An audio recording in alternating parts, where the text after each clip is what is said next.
اللہ رب العزت نے دنیا کا بننا بگڑنا یہ انسان کے ہاتھ میں نہیں رکھا، یہ انسان کے ہاتھ میں نہیں رکھا. اور اختیار کتنا دیا؟ ہم کہتے ہیں نا بھائی انسان کو اختیار ہے. بھائی اختیار کتنا دیا؟ اختیار اتنا دیا، کسی نے حضرت علی کرم اللہ وجہ سے پوچھا کہ حضرت یہ میرے پاس دنیا میں کتنا اختیار ہے؟ کہا ایک ٹانگ اٹھاؤ اپنی. تو اس نے اپنی ایک ٹانگ اٹھا لی. کہا جی دوسری اٹھاؤ. کہا جی وہ نہیں اٹھا سکتا. کہا بس اتنا اختیار ہے تیرے پاس، انسان کے پاس اتنا اختیار ہے. اور جو اختیار ہے وہ کیا ہے یہ جاننا بڑا ضروری ہے. انسان کے پاس کیا اختیار ہے؟ اللہ نے انسان وہ واحد مخلوق ہے پوری کائنات میں جو اپنی جان کے استعمال کو بھی جانتی ہے اور چیزوں کے استعمال کو بھی جانتی ہے. انسان کے علاوہ اور کسی مخلوق کو یہ نہیں پتا کہ میں نے اپنی جان کو کیسے استعمال کرنا ہے اور چیزوں کو کیسے استعمال کرنا ہے. گھوڑے کو نہیں پتا کہ میں نے اپنے آپ کو کس کام میں لگانا ہے اور میں نے بکری کا کیا استعمال کرنا ہے. بکری کو نہیں پتا کہ میں کس کام کے لیے دنیا میں آئی ہوں. اس کو کوئی آئیڈیا نہیں ہے کہ بلی کا میں نے کیا استعمال کرنا ہے. بلی کو نہیں پتا میں کیوں آئی ہوں، اور بلی کو یہ بھی نہیں پتا کہ میں نے کتے کے ساتھ کیا کرنا ہے. ٹھیک ہے. انسان وہ واحد مخلوق ہے جس کو اللہ نے یہ شعور دیا فَأَلْهَمَهَا فُجُورَهَا وَتَقْوَاهَا. میرے دوستو یہ وہ آیت ہے جس کو اللہ نے 7 قسمیں کھانے کے بعد بیان کیا. 7 قسمیں کھائیں اس آیت کو بیان کرنے سے پہلے. جیسے میں کہوں میری بہن اللہ کی قسم، رسول کی قسم، قرآن کی قسم، تیرے باپ کی قسم، تیری ماں کی قسم. 6 قسمیں تو یہ کھائیں. پھر آخر میں فرمایا وَنَفْسٍ وَمَا سَوَّاهَا. اچھا چل کسی کی قسم نہیں مانتا تو میرے بندے مجھے تیری جان کی قسم فَأَلْهَمَهَا فُجُورَهَا وَتَقْوَاهَا. کل قیامت کے دن آ کے مجھے نہیں کہنا یا اللہ مجھے نہیں پتا تھا سیاہ کیا ہے اور سفید کیا ہے. مجھے نہیں کہنا کل یہ قیامت کے دن، کیونکہ فَأَلْهَمَهَا الہام کیا ہے، میں نے تجھے الہام کیا ہے. اچھائی اور برائی کا فرق میں نے تیرے اندر ڈالا ہے اور یہ ڈال کے تجھے دنیا میں بھیج دیا ہے. جیسے کوئی بھی معاشرہ ہو اس میں سچ اچھا سمجھا جاتا ہے، جھوٹ برا سمجھا جاتا ہے، چاہے وہ مسلمانوں کا معاشرہ ہو چاہے غیر مسلموں کا ہو. بے ایمانی ہر معاشرے میں بری سمجھی جاتی ہے، ایمانداری ہر معاشرے میں پسند کی جاتی ہے.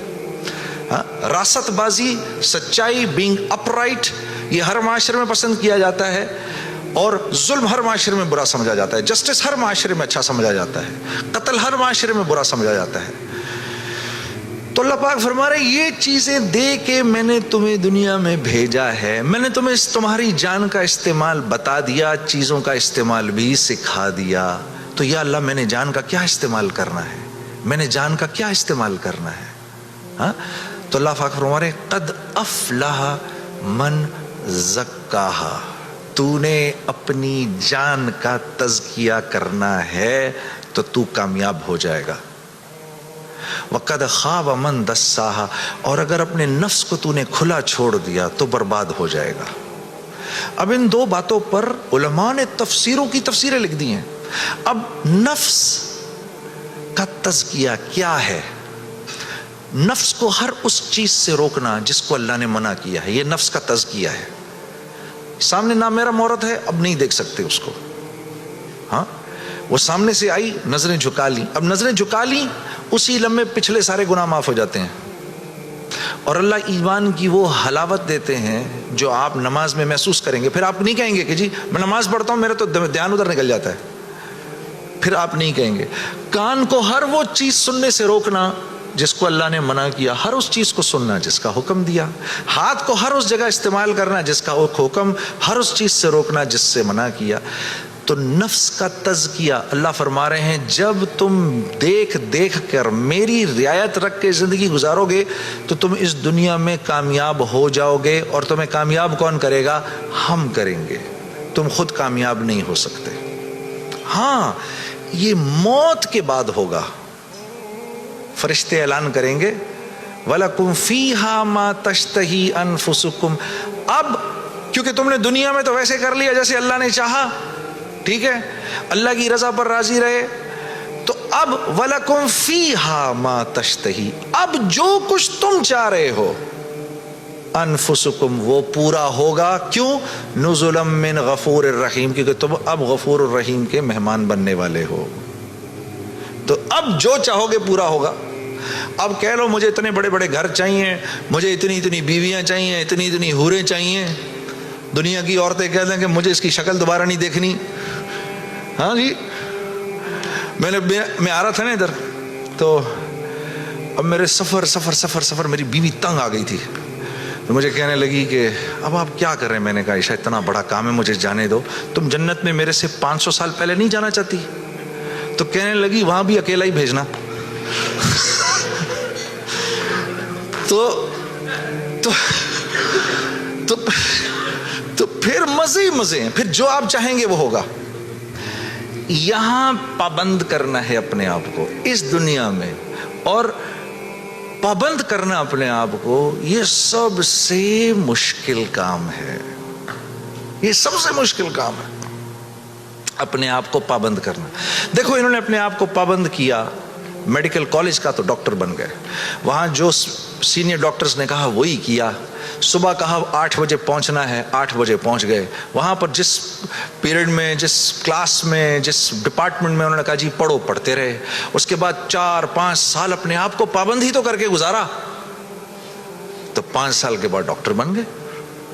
آدمی کو اپنے آپ کو پابند کرنا پڑتا ہے. دنیا میں جس چیز کو حاصل کر رہے ہیں اس کے لیے اپنے آپ کو پابند کرنا ضروری ہے. تو دین, اور پھر کیا ہے, جب پابند کیا تو اب ڈاکٹر بن گئے. اب ڈاکٹر بننے کے بعد ڈاکٹر بننے کے جتنے نفع ہیں اب وہ کمائے گا. یہ سیدھی سی بات. تو دین کے نفع اٹھانے کے لیے, کہ میں دین کے نفع اٹھاؤں, اللہ نے جو حکم دیا اس کے میں نفع اٹھاؤں, اس کے لیے پہلے ہمیں اپنے آپ کو پابند کرنا پڑے گا. اسی طرح سے اللہ جیسے کہہ رہے ہیں, جب وہ پابند کر لے گا تو پھر اس کے نفع اٹھائے گا, اور جو جتنا پابند کر لے گا اتنا ہی نفع اٹھائے گا. جیسے 1 گز زمین بھی زمین ہے اور پوری دنیا بھی زمین ہے. جس کے پاس 1 گز زمین ہے وہ 1 گز زمین جتنے فائدے اٹھائے گا, جس کے پاس پوری دنیا ہے وہ پوری دنیا کے فائدے اٹھائے گا.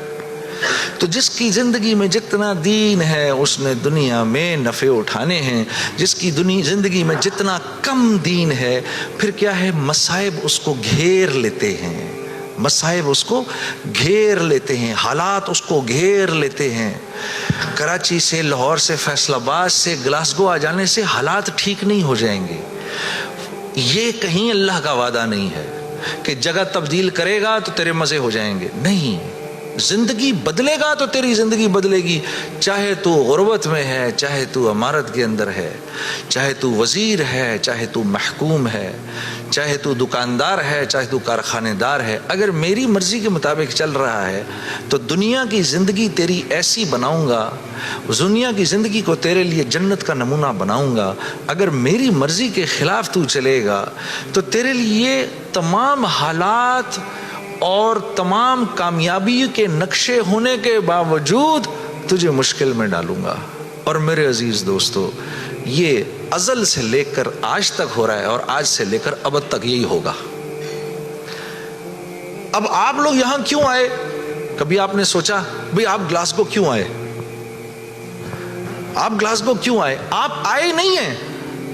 اخرجت للناس, ہم نے لوگوں کے نفع کے لیے تمہیں نکالا ہے, ساری انسانیت. اخرجت للمسلمین نہیں, مسلمانوں کے نفع کے لیے آپ نہیں آئے ہیں یہاں پر. اخرجت للناس, ساری انسانیت کے نفعوں کے لیے میں نے تمہیں تمہارے گھروں سے نکال دیا ہے. یا اللہ ہم نے کیا نفع پہنچانا ہے ان کو؟ تأمرون بالمعروف وتنہون عن المنکر, تم نے اچھائی خود کرنی ہے اور ان کو اچھائی کر کے دکھانی ہے. برائی سے خود بچنا ہے اور برائی سے خود بچ کے ان کو کر کے دکھانا ہے. آپ یہاں اس لیے آئے ہوئے ہیں, میں قرآن بتا رہا ہوں آپ کو. وتؤمنون باللہ, جب یہ کرو گے, جب تم ایسا کرو گے پھر میری ذات پہ تمہارا ایمان بنے گا, ورنہ نہیں. تب تم میرے حکموں پر چلو گے. ایمان نہیں بنے گا تو حکموں پر نہیں چلا جاتا, پھر اللہ کے حکموں پر نہیں چل سکتا آدمی. ایمان بنائے بغیر اللہ کو, اللہ تو جانے گا لیکن اللہ کی ذات کے تاثر سے دل خالی رہے گا. اللہ کی ذات کے تاثر سے, جیسے ابھی بھائی کہہ رہے تھے نا, دل, ابھی امجد بھائی کیا کہہ رہے تھے, دل اللہ کا گھر ہے. اس کا کیا مطلب ہے؟ اس کا مطلب یہ ہے, اللہ فرما رہے ہیں میں ساری کائنات میں کہیں نہیں سما سکا ہوں تو صرف ایک مومن کے دل میں آ کے سما سکتا ہوں. کیا مطلب ہے اس بات کا؟ اس بات کا مطلب یہ ہے کہ جیسے میں بھائی کے گھر مہمان آؤں اگر یہ مجھ سے محبت کرتے ہیں, اگر میرا ان کا ایک تعلق ہے, تو یہ کیا کریں گے, میرے آنے سے 2-3 دن پہلے ہی گھر کو صاف کر دیں گے, گھر صاف کریں گے. پھر جس کمرے میں میں نے رہنا ہوگا اس کا کوشش کریں گے کہ بھئی یا تو اگر اس میں اٹیچ باتھ روم ہے تو باتھ روم کلین کیا جائے, پھر اگر باتھ روم قریب میں یا اگر وہاں اندر نہیں ہے تو قریب میں جو باتھ روم ہے اس کو صاف کیا جائے. گھر کی شیٹس بیڈ پہ نہیں لگیں, پردے صاف ہوں, قالین صاف ہو. بھئی بچوں کو اب کمرے میں نہیں چھوڑنا, بھئی خراب نہ ہو جائے, بھئی کل آ رہے ہیں, بھئی جنید صاحب کل آ رہے ہیں یہاں پر. یہ کیا مطلب ہے اس کا؟ یہ مجھ سے محبت کرتے ہیں, یہ نہیں چاہتے کہ میرے دل میں ذرا سی بھی خلش آئے کہ یار یہ مجھے کس کمرے میں. یا کبھی ایسا ہوا ہے کہ گھر میں کوئی نیا مہمان آ رہا ہو تو جس کمرے میں اس کو ٹھہرانا ہے اس کمرے میں بچے بھی کھیل رہے ہیں, گند بھی ہو رہا ہے, اور جب آئے تو بچوں کو کہا کہ ایسا کریں یہ بچے بھی ادھر ہی کھیلتے رہیں گے, تسی بھی اپنا سامان اتھے ہی رکھ دو کدھرے. کبھی کیا ہم نے اپنے مہمان کے ساتھ؟ تو دل میں ہو اللہ کے غیر کی محبت, اور ہم کہیں یا اللہ تو بھی آ جا ادھر, ایسا نہیں ہوتا. ایک حیادار عورت ہوتی ہے نا, حیادار عورت, وہ پہلے اپنے شوہر کے دل میں اپنی محبت دیکھتی ہے. وہ پہلے اپنے شوہر کے دل میں اپنی محبت دیکھتی ہے دور سے رہ کر. جب اس کو نظر آ جاتا ہے کہ اس کے دل میں میری محبت ہے, پھر قریب آ کے اپنے شوہر کے سینے سے لگتی ہے. لیکن ایک بے باک عورت تو یہ بھی نہیں دیکھتی کہ یہ شوہر ہے یا کون ہے, ڈائریکٹ چھلانگ مارتی ہے. تو اللہ رب العزت اور نیکی, مثال دے رہا ہوں میں, مثال کے طور پر ایک حیادار عورت کی طرح ہوتے ہیں. وہ پہلے آپ کے دل میں اپنی جگہ دیکھے گا, اللہ پہلے آپ کے دل میں اپنی جگہ دیکھتے ہیں. لیکن اگر اس کے اندر اللہ کے غیر کا تعفن ہے, اسی لیے تو پھر نماز میں دل نہیں لگتا. اچھا پھر نماز میں دل نہیں لگتا, پھر تھوڑی دیر بعد شیطان کہتا ہے بھائی کیا یار ٹائم ویسٹ کر رہا ہے, یار چھوڑ کوئی اور کام کر. ادھر اس نے نماز چھڑائی, ادھر شیطان نے نماز چھڑائی, ادھر آپ اور میں گئے کام سے. ادھر نماز گئی, ادھر ہم گئے, بس چھٹی, اب فارغ. اب فٹ بال کی طرح شیاطین کبھی لات ادھر سے ادھر ماریں گے, کبھی ادھر سے ادھر ماریں گے, کبھی ادھر سے ادھر. برکت بھی گئی, زندگی کی برکت گئی, مال میں برکت گئی. جو فجر کی نماز جان بوجھ کے چھوڑتا ہے اس کے چہرے سے اللہ صلحہ کا نور نکال دیتے ہیں. جو ظہر کی نماز جان بوجھ کے چھوڑتا ہے اس کے رزق میں سے برکت ہٹا دی جاتی ہے. جو عصر کی نماز جان بوجھ کے چھوڑتا ہے اللہ اس کے جسم کی طاقت کو سلب کر لیتے ہیں, یہ بیمار رہتا ہے اندر سے, اس کو بیمار رکھتے ہیں. جو مغرب کی نماز جان بوجھ کے چھوڑے گا اس کو اس کی اولاد سے کبھی کوئی نفع نہیں ہوگا, اس کی اولاد ساری زندگی اس کی نافرمان رہے گی. جو عشاء کی نماز جان بوجھ کے چھوڑے گا اس کو کبھی راحت چین کی نیند نہیں آئے گی. تو اس کے علاوہ میں نے دنیا میں کرنا کیا ہے, اور یہی 5 چیزیں تو چاہیے مجھے دنیا کے اندر. جو کچھ سنا گیا اللہ پاک اس پر عمل کرنے والا اور آگے لوگوں تک پہنچانے والا بنائے. مزید اصلاحی بیانات کے لیے ہمارا یوٹیوب چینل بیوٹیفل بیان JJ کو سبسکرائب کریں اور ویڈیو کو لائک کریں. جزاک اللہ خیر.